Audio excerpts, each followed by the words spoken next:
चतुर्दशः सर्गः। महाराज दशरथ के द्वारा अश्वमेध यज्ञ का सांगोपांग अनुष्ठान। इधर वर्ष पूरा होने पर यज्ञ संबंधी अश्व भूमंडल में भ्रमण करके लौट आया। फिर सरयू नदी के उत्तर तट पर राजा का यज्ञ आरंभ हुआ। महामनस्वी राजा दशरथ के उस अश्वमेध नामक महायज्ञ में ऋष्यशृंग को आगे करके श्रेष्ठ ब्राह्मण यज्ञ संबंधी कर्म करने लगे। यज्ञ कराने वाले सभी ब्राह्मण वेदों के पारंगत विद्वान थे, अतः वो न्याय तथा विधि के अनुसार सब कर्मों का उचित रीति से संपादन करते थे और शास्त्र के अनुसार किस क्रम से किस समय कौन सी क्रिया करनी चाहिए इसको स्मरण रखते हुए प्रत्येक कर्म में प्रवृत्त होते थे। ब्राह्मणों ने प्रवर्ग का शास्त्र के अनुसार संपादन करके उपसद नामक इष्टि विशेष का भी शास्त्र के अनुसार ही अनुष्ठान किया। तत्पश्चात शास्त्रीय उपदेश से अधिक जो अतिदेशतः प्राप्त कर्म हैं, उस सब का भी विधिवत संपादन किया। तदनंतर तत्त कर्मों के अंगभूत देवताओं का पूजन करके हर्ष में भरे हुए उन सभी मुनिवरों ने विधि पूर्वक प्रातः सवन आदि कर्म किए। इंद्र देवता को विधि पूर्वक हविष्य का भाग अर्पित किया गया। पाप निवर्तक राजा सोम का रस निकाला गया। फिर क्रमशः माध्यन दिन सवन का कार्य प्रारंभ हुआ। तत्पश्चात उन श्रेष्ठ ब्राह्मणों ने शास्त्र से देखभाल कर मनस्वी राजा दशरथ के तृतीय सवन कर्म का भी विधिवत संपादन किया।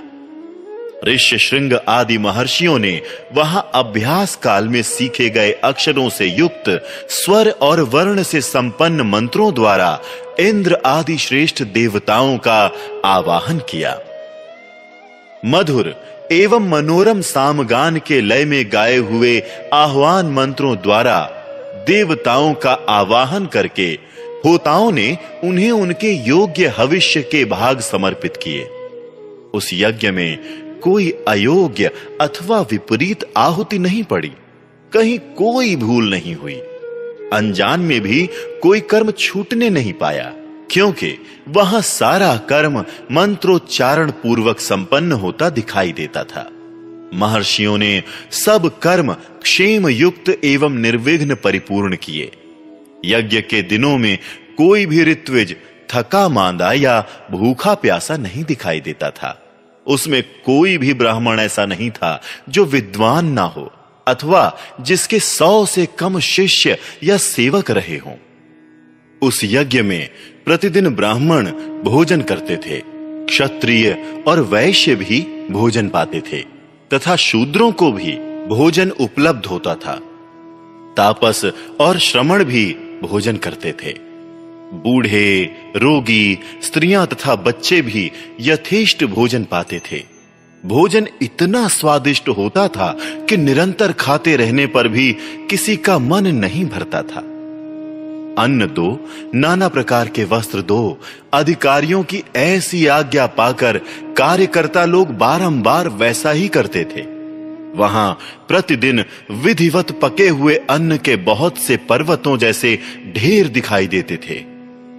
महामनस्वी राजा दशरथ के उस यज्ञ में नाना देशों से आए हुए स्त्री पुरुष अन्न पान द्वारा भली भांति तृप्त किए गए थे।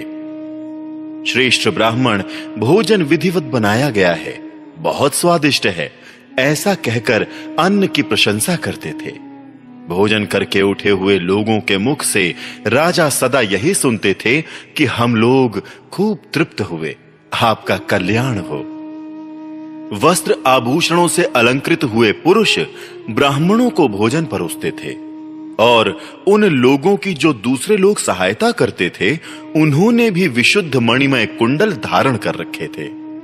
एक सवन समाप्त करके दूसरे सवन के आरंभ होने से पूर्व जो अवकाश मिलता था, उसमें उत्तम वक्ता धीर ब्राह्मण एक दूसरे को जीतने की इच्छा से बहुतेरे युक्तिवाद उपस्थित करते हुए शास्त्रार्थ करते थे। उस यज्ञ में नियुक्त हुए कर्म कुशल ब्राह्मण प्रतिदिन शास्त्र के अनुसार सब कार्यों का संपादन करते थे। राजा के उस यज्ञ में कोई भी सदस्य ऐसा नहीं था जो व्याकरण आदि 6 अंगों का ज्ञाता ना हो, जिसने ब्रह्मचर्य व्रत का पालन ना किया हो तथा जो बहुश्रुत ना हो। वहां कोई ऐसा द्विज नहीं था जो वाद विवाद में कुशल ना हो। जब यूप खड़ा करने का समय आया तब बेल की लकड़ी के 6 यूप गाड़े गए, उतने ही खैर के यूप खड़े किए गए तथा पलाश के भी उतने ही यूप थे जो बिल्व निर्मित यूपों के साथ खड़े किए गए थे। बहेड़े के वृक्ष का एक यूप अश्वमेध यज्ञ के लिए विहित है। देवदारू के बने हुए यूप का भी विधान है, परंतु उसकी संख्या ना 1 है और ना 6। देवदारू के 2 ही यूप विहित हैं। दोनों बाहें फैला देने पर जितनी दूरी होती है उतनी ही दूर पर वो दोनों स्थापित किए गए थे। यज्ञ कुशल शास्त्रज्ञ ब्राह्मणों ने ही इन सब यूपों का निर्माण कराया था। उस यज्ञ की शोभा बढ़ाने के लिए उन सब में सोना जड़ा गया था। पहले बताए हुए 21 यूप 21 अरत्नी 504 अंगुल ऊंचे बनाए गए थे। उन सब को पृथक पृथक 21 कपड़ों से अलंकृत किया गया था। कारीगरों द्वारा अच्छी तरह बनाए गए वो सभी सुदृढ़ यूप विधि पूर्वक स्थापित किए गए थे।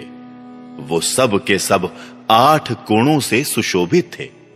उनकी आकृति सुंदर एवं चिकनी थी। उन्हें वस्त्रों से ढक दिया गया था और पुष्प चंदन से उसकी पूजा की गई थी। जैसे आकाश में तेजस्वी सप्तर्षियों की शोभा होती है, उसी प्रकार यज्ञ मंडप में वो दीप्तिमान यूप सुशोभित होते थे। सूत्र ग्रंथों में बताए अनुसार ठीक माप से ईंटें तैयार कराई गई थीं। उन ईंटों के द्वारा यज्ञ संबंधी शिल्पी कर्म में कुशल ब्राह्मणों ने अग्नि का चयन किया था। राज सिंह महाराज दशरथ के यज्ञ में चयन द्वारा संपादित अग्नि का कर्म कांड कुशल ब्राह्मणों द्वारा शास्त्र विधि के अनुसार स्थापना की गई। उस अग्नि की आकृति दोनों पंख और पुच्छ फैलाकर नीचे देखते हुए पूर्वाभिमुख खड़े हुए गरुड़ की सी प्रतीत होती थी। सोने की ईंटों से पंख का निर्माण होने से उस गरुड़ के पंख सुवर्णमय दिखाई देते थे। प्रकृत अवस्था में चित्य अग्नि के 6 प्रस्तार होते हैं, किंतु अश्वमेध यज्ञ में उसका प्रस्तार 3 गुना हो जाता है। इसलिए वो गरुणाकृति अग्नि 18 प्रस्तारों से युक्त थी। वहां पहले बताए गए यूपों में शास्त्र विहित पशु, सर्प और पक्षी विभिन्न देवताओं के उद्देश्य से बांधे गए थे। शामित्र कर्म में यज्ञीय अश्व तथा कूर्म आदि जलचर जंतु जो वहां लाए गए थे, ऋषियों ने उन सब को शास्त्र विधि के अनुसार पहले के यूपों में बांध दिया। उस समय उन यूपों में 300 पशु बंधे हुए थे तथा राजा दशरथ का वो उत्तम अश्वरत्न भी वहीं बांधा गया था। रानी कौसल्या ने वहां प्रोक्षण आदि के द्वारा सब ओर से उस अश्व का संस्कार करके बड़ी प्रसन्नता के साथ 3 तलवारों से उसका स्पर्श किया। तदनंतर कौसल्या देवी ने सुस्थिर चित्त से धर्म पालन की इच्छा रखकर उस अश्व के निकट 1 रात निवास किया। तत्पश्चात होता, अध्वर्यु और उद्गाता ने राजा की महिषी कौसल्या, वावाता तथा परिवृत्ति इन सब के हाथ से उस अश्व का स्पर्श कराया। इसके बाद परम चतुर जितेंद्रिय ऋत्विक ने विधि पूर्वक अश्वकंद के गूदे को निकालकर शास्त्रोक्त रीति से पकाया। तत्पश्चात उस गूदे की आहुति दी गई। राजा दशरथ ने अपने पाप को दूर करने के लिए ठीक समय पर आकर विधि पूर्वक उसके धुएं की गंध को सूंघा। उस अश्वमेध यज्ञ के अंगभूत जो जो हवनीय पदार्थ थे, उन सब को लेकर समस्त 16 ऋत्विज ब्राह्मण अग्नि में विधिवत आहुति देने लगे।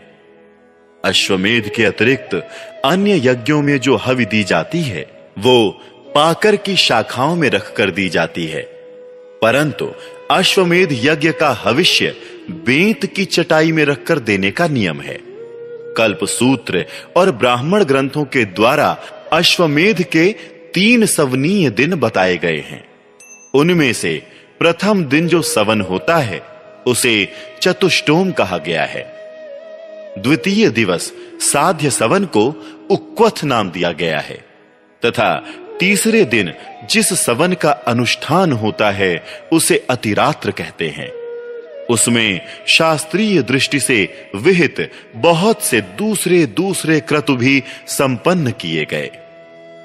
ज्योतिष्टोम, आयुष्टोम यज्ञ, 2 बार अतिरात्र यज्ञ, 5वां अभिजित, 6ठा विश्वजित तथा 7वें 8वें आप्तोर्याम, ये सब के सब महाक्रतु माने गए हैं जो अश्वमेध के उत्तर काल में संपादित हुए।